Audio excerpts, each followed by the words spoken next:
Hello, everyone. It is Friday, May 31st. So thank you for joining the Johnson County Affordable Housing Coalition's monthly community meeting. We host these typically every fourth Friday of the month. We skipped a week because we had some scheduling errors, but we are back at it again, still within the month of May, I'd like to add, because we have an extra Friday this month. So it worked out just fine for all of us. I'm Jessica Andino, she, hers, and I'm the executive director over here at the coalition. So welcome.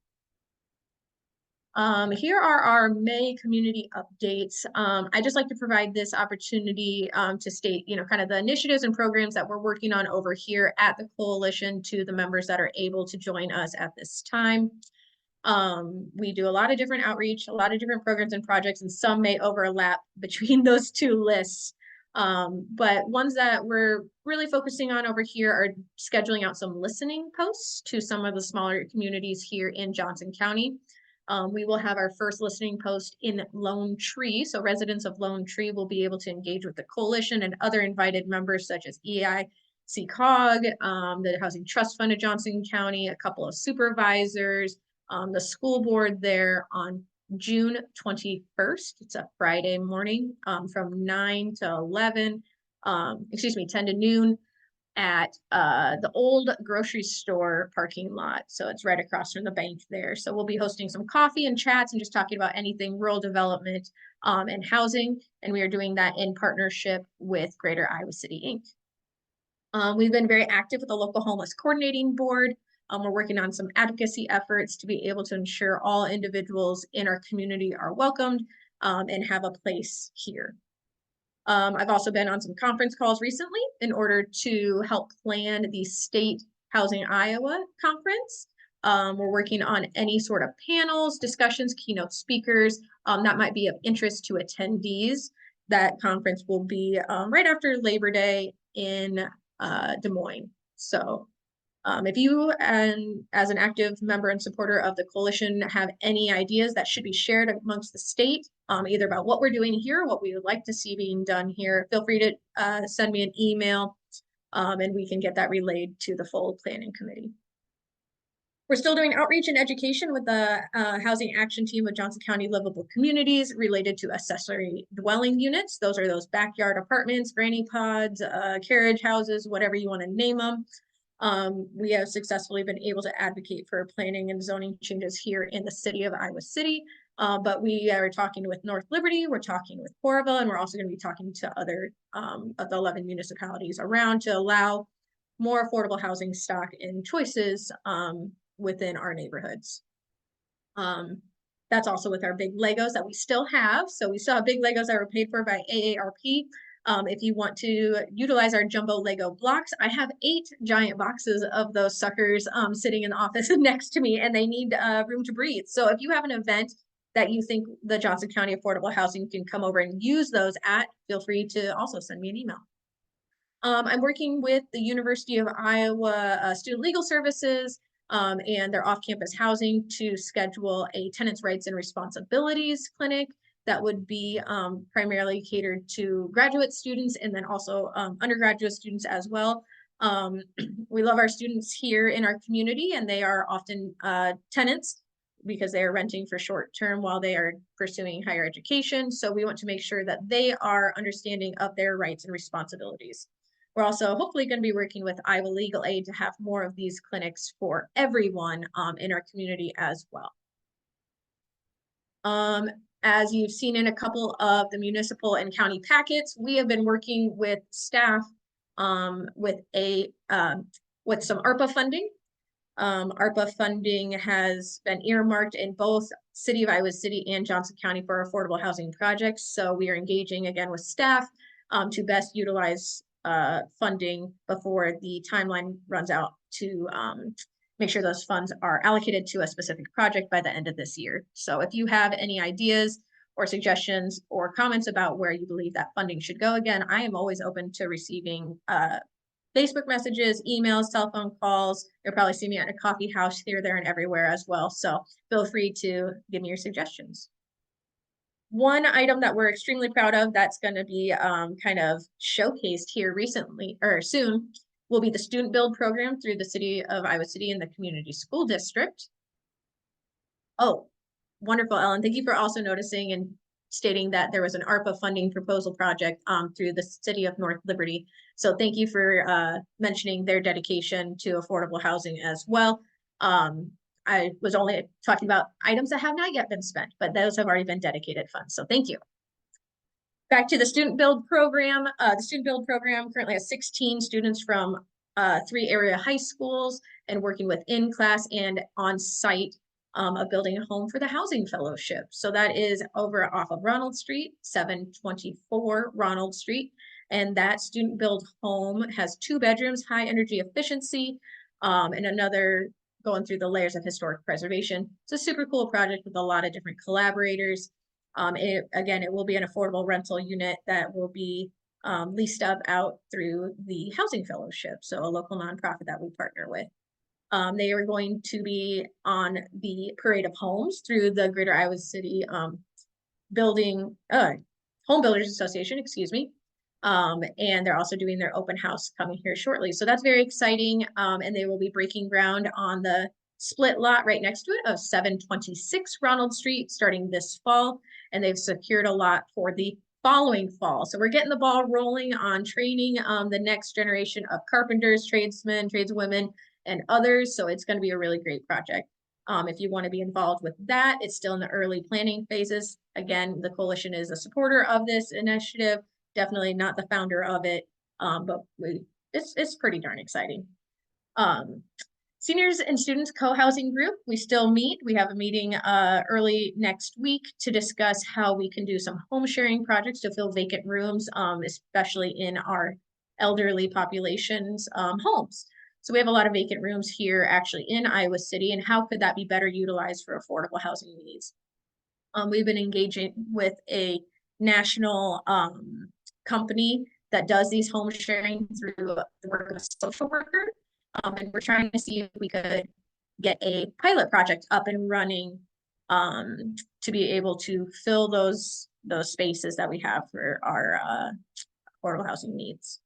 The Spring Rental Snapshot was a project that an intern graciously did for us, a BBU graduate or undergraduate student.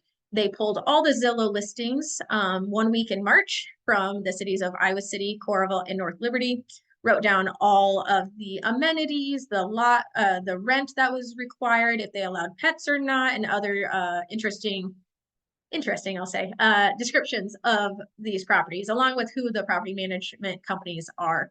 That will be released hopefully this weekend if my timeline is correct and my typing skills are quick.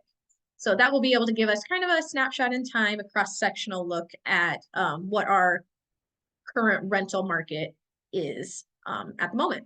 So thank you again to that intern that did a lot of work perusing through the Zillow ads. Last project that we're still keeping up to date on that I wanted to highlight today is the Gather Iowa project.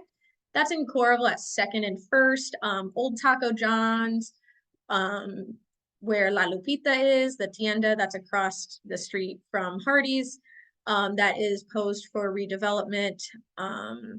We had a couple of interns from Grinnell looking at the feasibility of that project, and communications with City of Coralville staff have been there are extensive roadblocks to redevelopment there, primarily large infrastructure costs related to electrical lines. And so they are going to be receiving a new proposal from the developer in June. So stay tuned. I'm excited to engage with them in any way that best fits the priorities of the residents of Coralville. I just talked a lot, but I have one last thing to say here of requests. So we ask things of you all as you attend this call, and mainly this one is just to save the date. Pretty easy to do. We are scheduling our coalition annual meeting for Thursday, September 26th. Put it on your calendars. We will be hosting that over at Big Grove in Iowa City.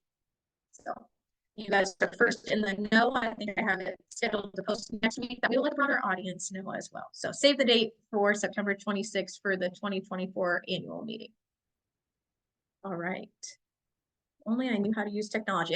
There it is. Okay, technology does work when I want it to sometimes. So we're extremely fortunate today to be able to have Amanda Bloomer here. They're going to be talking about River City Housing Collective, a couple of different models for affordable housing, and I think overall interesting quality of life perspective that we all might want to incorporate or at least donate to or find out more about, right?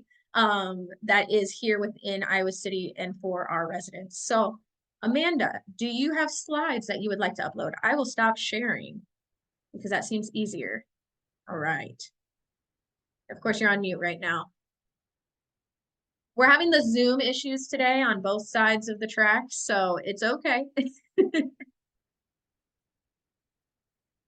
All right, uploading slides. There we go. Oh, beautiful. Okay. And then what do I need to do to upload slides? Sorry, I've got them pulled up. Do I just need to share screen? I think on mine it's a that's all I green need button. to do? I believe so. I'll let you know when they come up. Okay. We had the issue this morning of when you open up your laptop and it says must do an update. And I believe you're also having it as well. So no worries. Oh, here we go. Okay. And then I just share my screen? Yep. Is that all I do? Okay. I believe you are listed guys. as a co-host, so you should be good to go. Let's see. Okay. Let's see. Okay, let me do this real quick. Sorry, guys. You're okay. I actually have not done this before, so. Well, I'm glad that we could invite you here to test it out today. That's right. Safe space. Well, I'm just trying to make sure I put on, let's see. Sure, I'm not. Be 1 second. All good.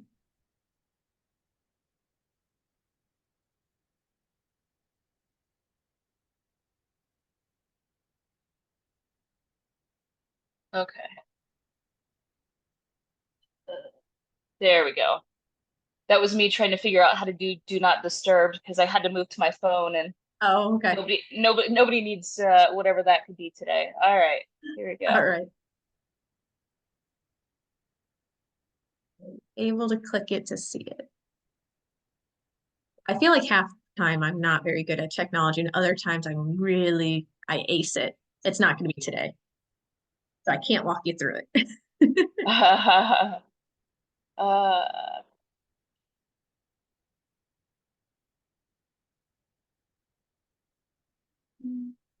Making me jump through some hoops.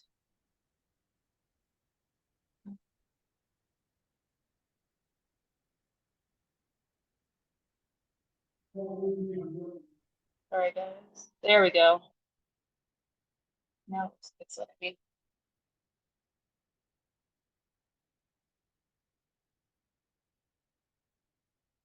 You're also more than welcome to email me the slides, and I can do the awkward click next button. Yeah, I might okay have to. It's see, it's making me do some weird stuff.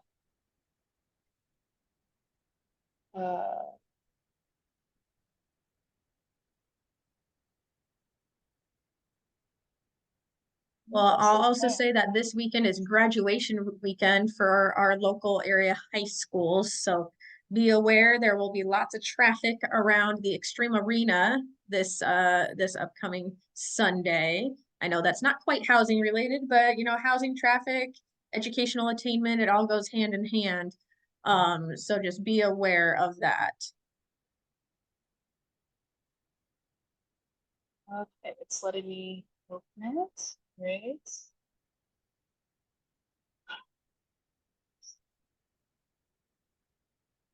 You know what? Let me send those to you. I don't know why it's no making me do a lot of weird stuff, and it's not just coming up on my screen here. So no worries. Send them to me when you can. If anybody else that's on this call has any announcements related to affordable housing or any really cool facts and findings, other than that the golden herky has been found, please feel free to unmute and use this time for that as we navigate our difficulties. Oh, goodness. Hey, Jessica. My name's hi, Carolyn. Everybody. Hi. I don't have any announcements. I'm moving to Iowa City this summer and I'm just listening in to learn more about what's happening Wonderful. at my home. But I was wondering if you could speak more to the co-housing project that you described with the like Yeah. elderly people. Yeah. Yeah, no, definitely. So this was an initiative that started before my time over here and then kind of got dropped because there are limitations and liabilities when it comes to renting in general, and then also being a host of a potential tenant. So specifically, let me download slides as I talk. Okay, sorry. Just trying to get here as best as I can. All right, let me finish this and then I will. Okay, so the idea that we're talking about is filling vacant rooms that are in individuals' homes, primarily dedicating time to seniors or individuals that are aging in place. There are many barriers to aging in place, such as not being able to mow the lawn or do your own laundry, or you just need to be able to have someone there to call in case there's an emergency or some assistance is needed. And so the app that we're looking at, this national company that we're looking at, is Nesterly. So you can look it up online. It's developed from an MIT student's thesis and then turned into a private entity. But Nesterly has been incorporated into the greater Boston area. Nashville is just going to be signing them, and we're hoping that we'd be the first of the Midwest to be able to sign them to do this home sharing. You have tenants, which are considered guests, and then you have landlords, which are considered hosts, and then they more or less rent out a room in their home at an affordable rate. It would then be able to offset some of the costs that is also being pushed upon our aging population to be able to age in place. Affordability is a huge factor.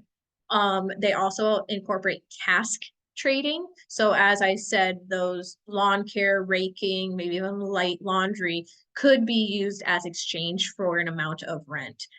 So again, I would encourage you to look at nesterly.com. I can put it into the chat if I know how to use this technology. And see what they're doing and how we could incorporate it here in Iowa City. The general idea right now with our working group would be to do a 2-year testing or pilot study to see how well this is incorporated, received, and utilized within Iowa City specifically. Carolyn, I hope that answers your questions, but also that working group is open to anyone. You are more than welcome to join us as well. That sounds so cool. Thank you for giving me the Cliff's Notes. Yes, trying my best on the spot. Hi, Charlie. How are you? Fine. How are you doing, Jessica? Doing great. I just wanted to know if you have any information about a project that I understand the city of Dubuque is undertaking to acquire 2 mobile home parks Yeah. in that area. The Catholic Workers organization posted something, I think, on Facebook in the last several days. I'm sorry, I don't have a very good reference right now. Yeah. But the reference says that the city is applying for some kind of federal assistance to Yeah. in the purchase. So I wonder if we don't know anything about that locally. So what I have seen was primarily from that same article as well. I think the Housing Trust Fund shared it first, and then it was shared over by Catholic Worker House of Iowa City, looking at HUD funding for creating a community land trust, which is a different sort of model to preserve and protect affordable housing. And that would be for table mound mobile homes. And I do not remember the other manufactured home park up there, but you're correct. It's 2 in that area. It would be technically owned by this entity that's then governed by a board. So at our previous months in April's community meeting, we had Jeff Washburn from Burlington Associates for Community Development talk. And he currently administers, I think, 13 different community land trusts in the Minneapolis area, Minneapolis, St. Paul, Twin Cities area.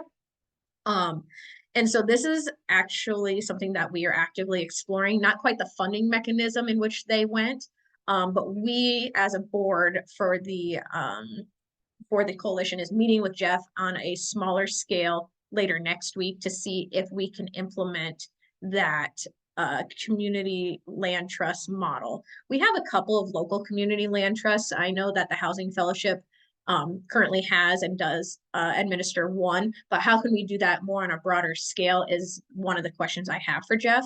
I'm not a community land trust expert.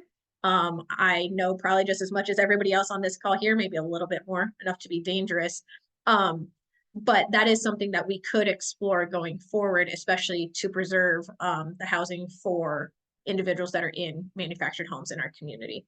I find it interesting that they're attempting to get this HUD funding to purchase from Haven Park Capital and another one of those larger agencies, equity firms actually, that owns these mobile home parks. So stay tuned. It's new information, as Charlie just said, Catholic Worker House and HUD. Yep, Table Mound is one of them. Yep, but I don't know the other one.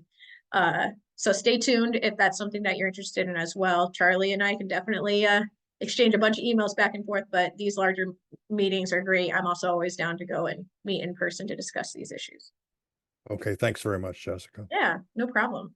And I do have via, oh, hang on. View only, that's fine. I'm fine with view only. Slideshow. Okay. Hang on, technology's gonna get me again, guys. All right, I am going to share this screen here. Amanda, whenever you are ready, and we see it on the screen here. Oh, there we go. You'll have to unmute. Thanks everybody for filling that time. We all have had that technology woe and suffer and anxiety. So thanks for being accommodating. Amanda, you got this whenever you're ready.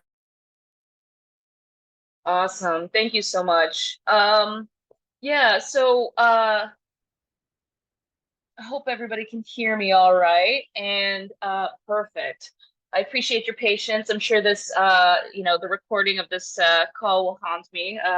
I tried to leave plenty of time, as I was saying, for things like this, but we've moved to almost completely in person at the co-op, and I sat down to realize that not only did our Zoom need to be updated for me to be able to do this, but that nobody, including myself, could remember the admin password for the computer. So that's my plans. Yeah, so I'm so happy to be here, and I'm so excited about all the things that Jessica was just listing, especially like that student build. It sounds really cool. Something that I would have loved to have done as a student. So very cool. So anyways, I'm going to be talking about RCHC, our place in the community, a little bit of broader context. And then I guess just to open it up for questions, what I frequently find with us is regardless of, I mean, just even like people that we deal with on a regular basis seem to never quite understand exactly what we do or how we're organized. And so I'm going to try to just kind of like keep it basic. So if you don't have a lot of knowledge about us, that you can learn about us today. And then if, hopefully we'll still have room for questions, even though I ate up some time here at the beginning. So so I've just got a couple of quotes here in lieu of a catchy title for this PowerPoint. I haven't really done a PowerPoint probably since high school, so the only benefit that you're getting is a lack of like really cheesy transitions between slides. Otherwise, it's probably basically the same. No flash. So this is a quote that I've always really liked because I think this is something that gets missed when talking about cooperatives. I think the focus tends to be on the fact that, yes, it's an economic model and it's a beneficial, economic model. But that education is kind of the cornerstone of cooperative endeavors, and that education is empowering, and that piece of empowerment is kind of like the motor, the driver for the economic piece and the economic benefits of living in a cooperative in our case, or all the different ways that cooperatives exist and serve our societies in different ways. So it has been said that cooperativism is an economic movement that uses education. We can alter that definition, affirming that it is an educational movement that uses economic action. And I'll kind of go into that a little bit more here. And then the other one that I've always liked is if you've seen one co-op, then you've seen one co-op. They're all different. They all function differently. The people make the mix. And so I can speak to, a little broadly about co-ops, but specifically to our experience. And you can just know that even with the same documents, even with the same, policies, it's going to be acted differently on the ground because people are people. And, ultimately how those things work on the ground is going to be dependent on the people that are currently living in the space or working in a space at any given time. So, and then okay, so then the next slide is what is a cooperative? So just a couple of quick bullet points, and I'll circle back to all of this, but a form of intentional community, just one type of intentional community, voluntary member-directed organizations, collectively managed, and an economic model of ownership that places the democratic control of resources and operations in the hand of its members. More or less, the people are the ones who are getting things done, and the people are the power. So, and if we go to the next slide. So people and communities have created co-ops to serve all areas of human life. We have many different examples locally of different types of co-ops. This is can include art, housing, agriculture, utilities, banking, wherever people share a need and want control over how it's met. Co-ops have often formed to fill gaps in services in areas that have been neglected because of lack of perceived profitability due to geographical location or low population density, as with rural utilities co-ops, or historically excluded populations, as with urban Black and Brown communities forming co-ops to address food deserts. Something that obviously is like a problem in Cedar Rapids right now, right? It's out there. We're talking about it right now. So cooperative businesses are still largely cut out of mainstream financial system that funds new enterprises, making it extremely difficult for them to scale up. And we'll talk a little bit more about that in a minute. Guiding principles. This is just quick. I just want to put this in front of people's faces. So something that, at least in housing cooperatives, you kind of like learn right away as little baby co-opper, especially if you're going to like conferences and having those experiences of meeting with other co-operators, is the Rochdale principles. So the Rochdale pioneers are considered to be the modern example of a cooperative structure. The Rochdale pioneers were founded in 1844 in Rochdale, England, and they were working in an industrial cotton town. And they decided to organize because it was a time when, early in the Industrial Revolution, where everything was owned by the company. The store was owned by the company, housing was owned by the company, and people were frustrated and fed up about like low quality products at high prices and having no other options. And so they decided to start with a store. They were going to have a store, and it was going to be open a couple times a week, and they were going to sell high quality products to each other. They were going to source the store, they were going to purchase from the store, and they were going to put that company store out of business, and they were going to just do things for themselves. But they also had the broader idea at the time. This wasn't like the store was only like, the first piece, the first thing that they saw as actionable that they could do to start making their lives better, and they're just the lives of their community members better. And they didn't just stop with that. The whole idea was like, this is the first piece. We do this one small thing. We get the store going. We have it open 2 days a week, but we make it our goal to build housing and to take care of our sick. And so all of that was always part of it. And so they're considered like the first modern model of what a cooperative could be, even though there have been plenty of other examples of like cooperative life previously. This was one that stuck, and it grew internationally. And so the International Cooperative Alliance is considered the official steward of the Statement of Cooperative Identity, the one that we all tie ourselves to, whether we be in, cooperative housing, whether we be, a credit union, whether we be, a utilities board. All of us are united under this cooperative identity, the statement of cooperative identity that is, like I said, maintained by the International Cooperative Alliance, which sounds, it's, you know, that's an alliance always strikes me as something cobble-like, but, you know, I assume there's like real humans behind it. But most importantly, these are the values that all co-ops align themselves with, and you can define it differently. I know that different organizations I've been involved with, even though, you know, they all usually had posters of these up on the wall and try to align themselves with these values in different ways. They tend to define them differently based on like the work they were doing. So just putting this in front of your face, I'm sure like if you go to NewPi, you've seen the cooperative principles like posted up. They have them right inside their door, at least the Iowa City location. And for us, the first one, voluntary and open membership, you know, it's number one for a reason, but it's something that we discuss with members right from the tippy top or prospective members, because it is the most important part of being a member of a co-op is having that be voluntary. And that voluntary piece is really tied into that education part that we so emphasize in cooperative models. And the next slide, excuse me. Oh, so then what's a collective, right? So we're River City Housing Collective. This is a question that I frequently get because cooperative's not actually in our name. And so then people are like, wait, can I, which is which?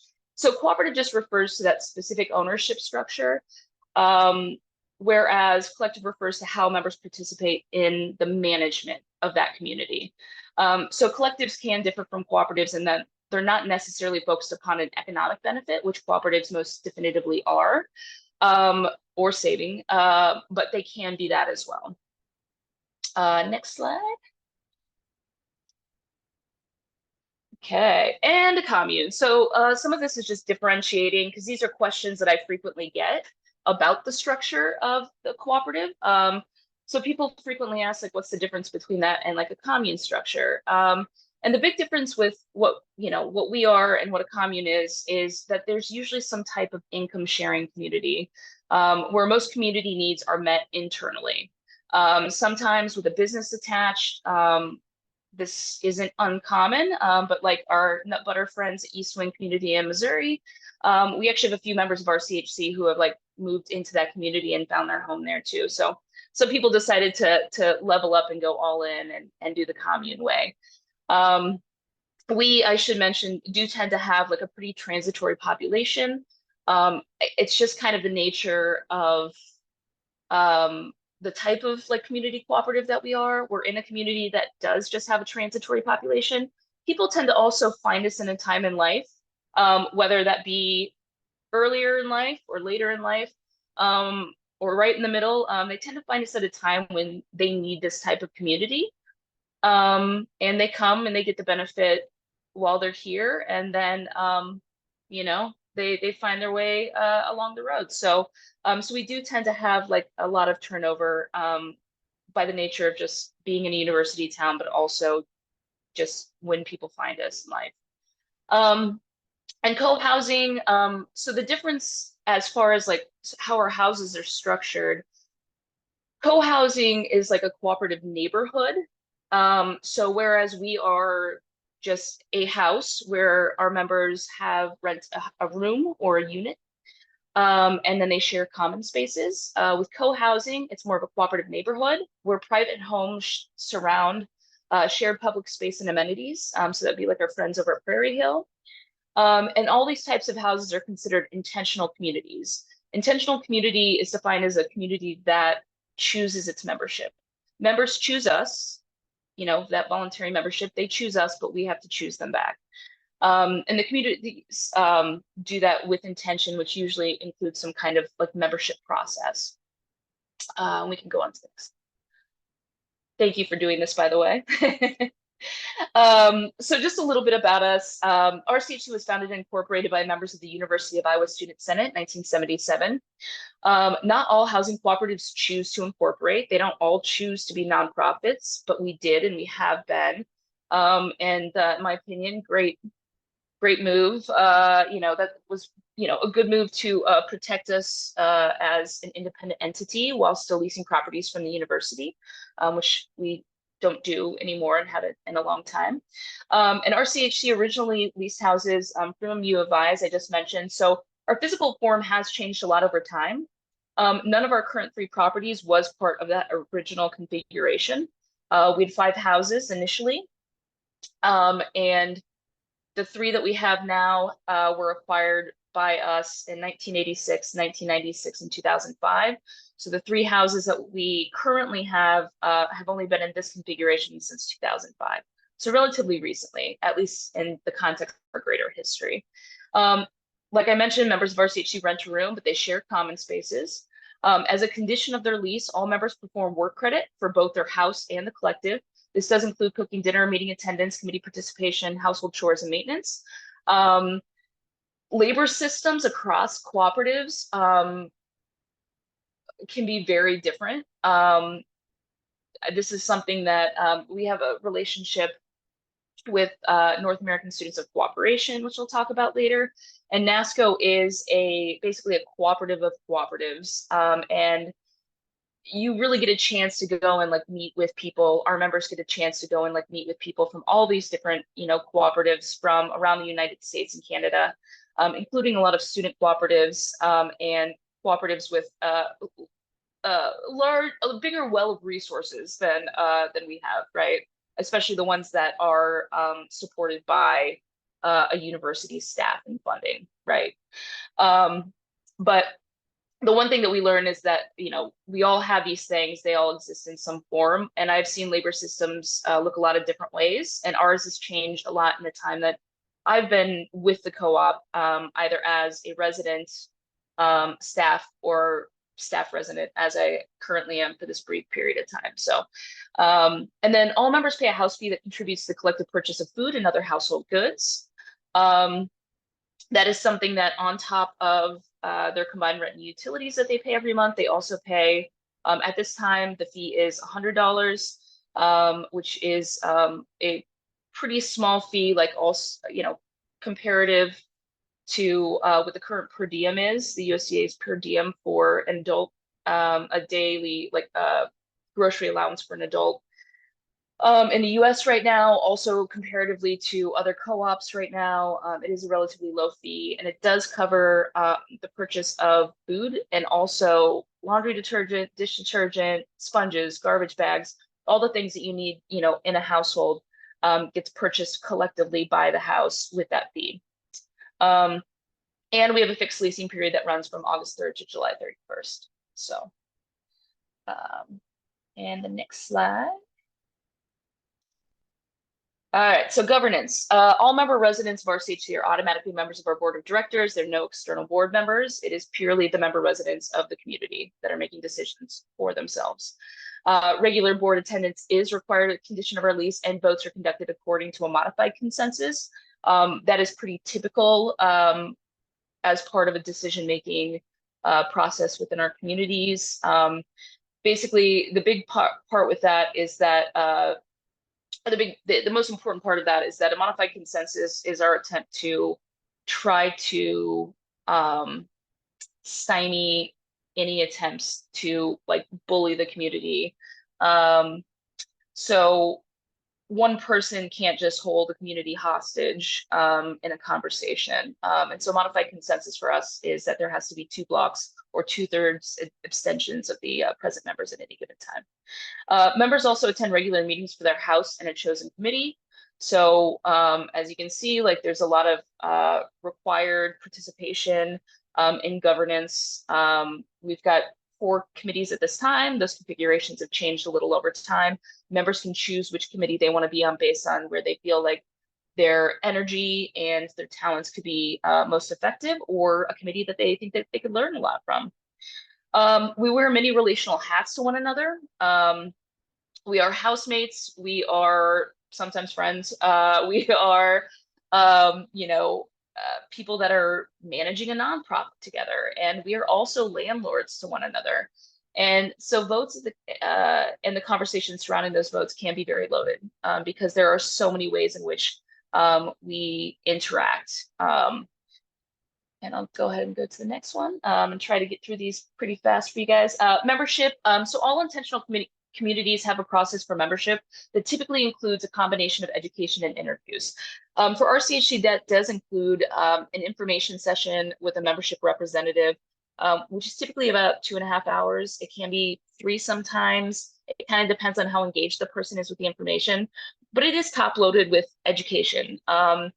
We tell people that they are experts on themselves. We get limited time with them, and we need to know that this is truly voluntary. You give people all of the information that we think they need. You also give them an opportunity to ask questions that they might have, so that when it's voluntary, it's truly voluntary. They don't come in here and say, "You didn't tell me I had to do 18 maintenance hours in a year. I wouldn't have signed up for that."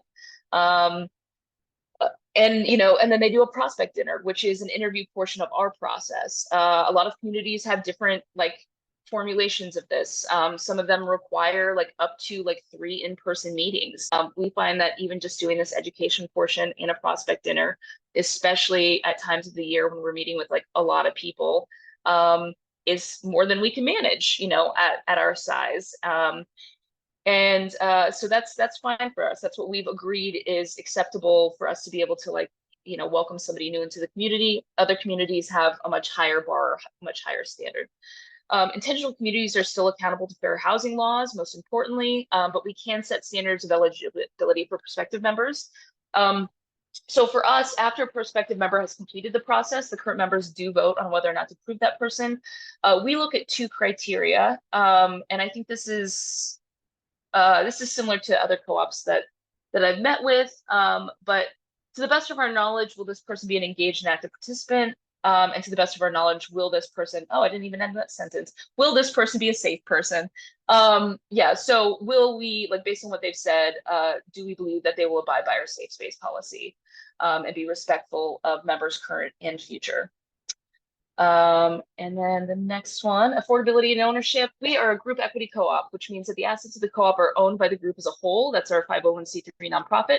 Our members don't purchase a share in the co-op. They pay a standard rental deposit and do not financially profit from their time here at RCHC. However, all future members profit and benefit from the time that they had here, right? So basically, on paper, it is just a standard landlord-tenant relationship, bottom line. Oh, except, it's kind of an I my own grandpa situation where you are both the tenant and the landlord. So there's that. Ownership is instead exercised through collective governance and decision-making. There is no income qualification or credit check, and we do not discriminate on the basis of source of income. We assess our affordability, and this is a commonly used standard for housing cooperatives, is when we're assessing how affordable we actually are. We assess that at 75% of an efficiency according to HUD's small area fair market rents, and we consistently fall below that. Safe space mutual aid. RCHC intends to be a safe space for all of our members and guests. This is really important, and this is why we tend to get a lot of people who have marginalized identities, especially in the state, or identities that are currently under threat at the state level, because this is a safe place to live, and sometimes their homes aren't a safe space to be, and there's not many other counties to run to, so they come to us. Members agree as part of their lease to abide by agreed upon standards for communication and behavior. That is part of the safe space policy. We do have a process of mediation for addressing conflict as it arises. Anybody in a co-op will tell you that is the hardest thing to manage, because you could be one other person living with one other person that you love very much, and you're still going to have conflict. It is not inherently bad. It just happens, but you want to manage it well, and you want to be able to move forward from it in a healthy way. And so we do have a process for addressing those conflicts as they arise. We cannot provide capital S supportive services. Now, we're not able to do that. That is something that sometimes people confuse us with, a place that would have the, I guess, the finance and the administration to be able to do that. And we like to emphasize we're just a bunch of people living together, right? So we can't provide capital S supportive services, But we do support one another through mutual aid by making resources available to people. We're an adaptive safe space, so we have standards for a safe space, but we adapt it to the people that are currently living here and what their needs are. And we try to engage in compassionate decision making when things do come up and when people are having a hard time or struggling.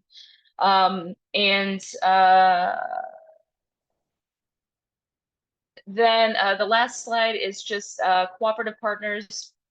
North American Students of Cooperation, who I've already referenced. We're not just a student cooperative, we're a community cooperative. The name has kind of been grandfathered in. They still do have like a lot of student cooperatives that are members of NASCO, but it's expanded way beyond that at this point. So don't let the name throw you. And it's a membership-based organization of cooperatives. And through our membership, RCHC is connected to other cooperatives throughout the US and Canada. They provide us with valuable resources and counsel. They provide co-ops just more generally with a lot of really good information. If you're interested in like looking into cooperatives more, they're a good resource. And then the Fellowship of Intentional Communities. It's a resource hub for intentional communities all over the world, including a free online directory and trainings. They're really great if you're ever interested in exploring what intentional communities are available either locally or broadly. That is the place to go. They keep a really good record of what exists, and their online trainings are free and excellent and totally worth the recommend. So that is kind of what I had for you today. I know we ate up a lot of time. I don't know if anybody has any questions. I don't know if that was the information you hoped to hear today. So please feel free to ask them now or reach out to me. I know I learned a lot, and I'm sure a lot of the attendees here did as well. And so feel free to unmute if you do have any questions. I for not having done a slideshow since high school, I think you nailed it.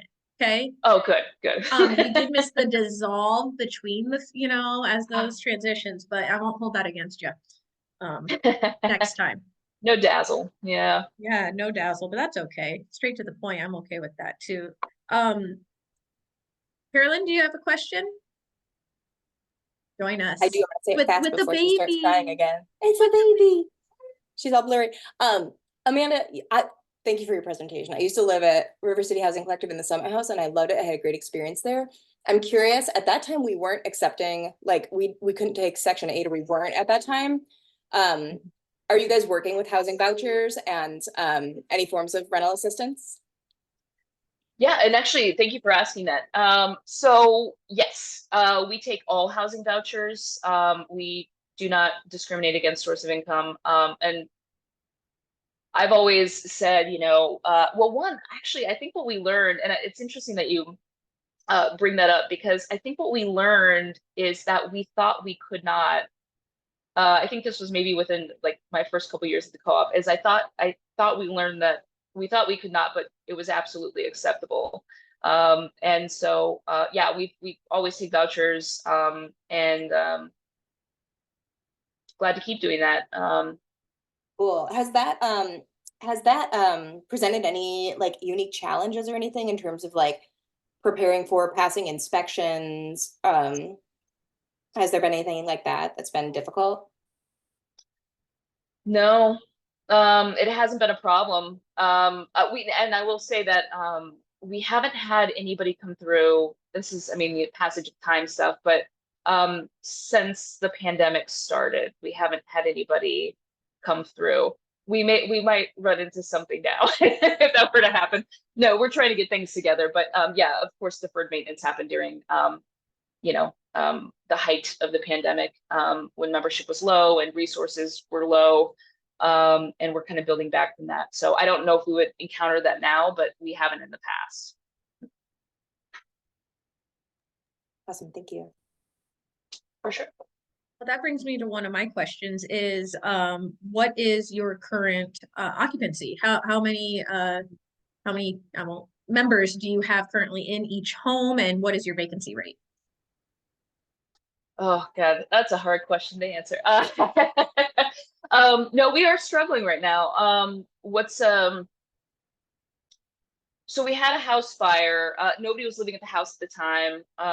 We were making plans at the moment to unload a property to put resources towards the other two. And then that house had a house fire, and that was pretty catastrophic, and we're still recovering from that. Because that has tied up a lot of equity, we do currently have 26 rooms across 2 houses over on the corner of Summit College. And we are at about 3/4 occupancy for the 2 houses. And we're going to be making some decisions about like what we're going to look like next year right now, but that, you know, we're still having those conversations as a community, so I can't really confirm anything. But that is that's where we're at. Gotta ask the hard question. Sorry. I Thank you know, for answering that hard-hitting. though. Sorry. No, that's No. really okay.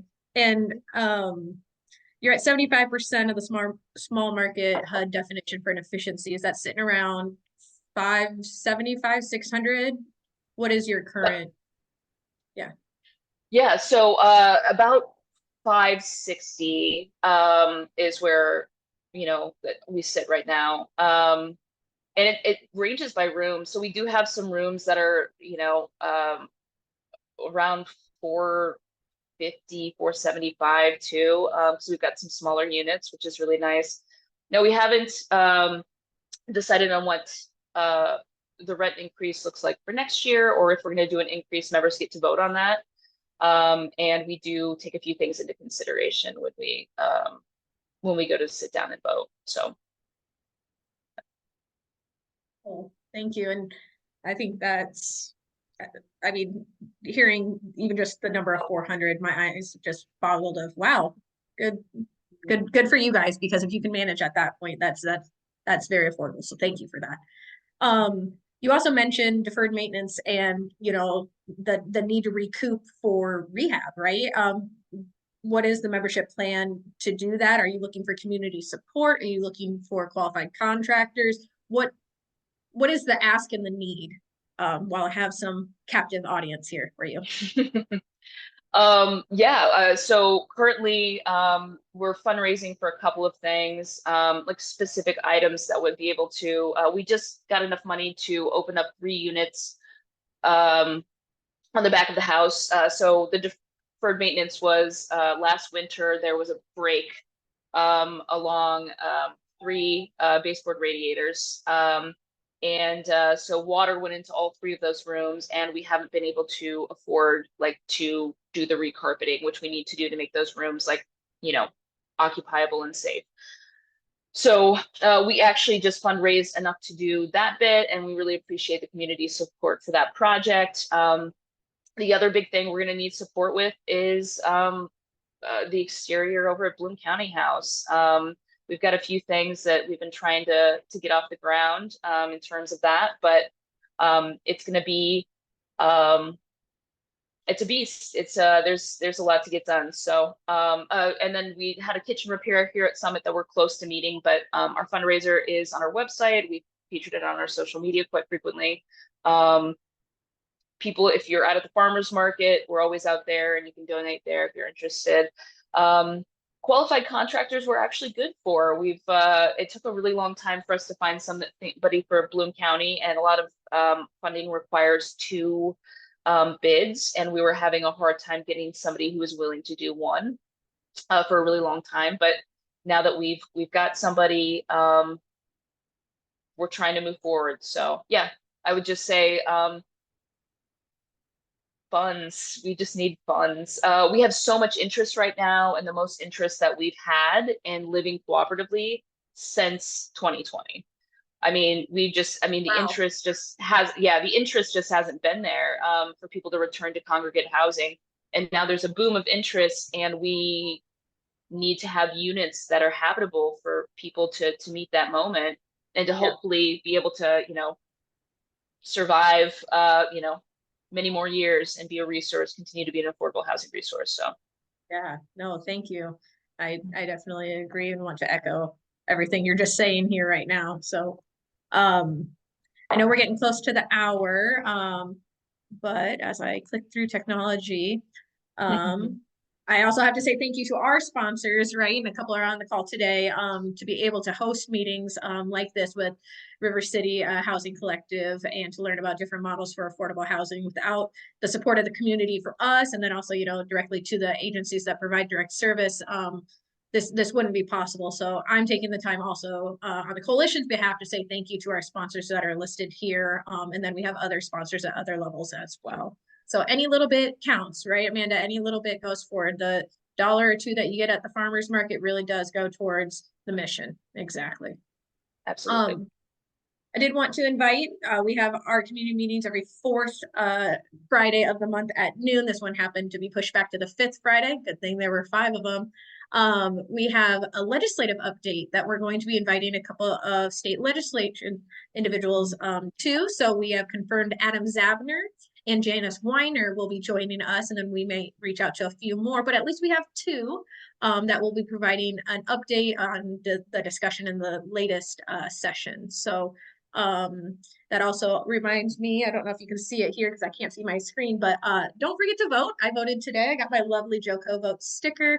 Not going to tell you who to vote for, but I'm going to tell you that local elections really do matter for affordable housing issues, not just Iowa City, but the entire county. So just take your time to vote. 3rd floor over in the HHS building as they're renovating the admin building. Took me less than 10 minutes in and out. They have lovely individuals there to help you. So with that, if you're not a member of the coalition, and if you don't want to live in the River City Housing Collective Bloom County House, which I would also explore if that was an option for me, feel free to become a member of the Johnson County Affordable Housing Coalition. It's $5 per month, pretty reasonable at that, but that would be able to pay to continue to have rock stars in our community come and present and, you know, hang out with me and keep us going. So if you like what we do, please consider becoming a member. If you like what River City Housing Collective does, please consider donating and checking out their properties over in downtown Iowa City. So right at 1, look at that.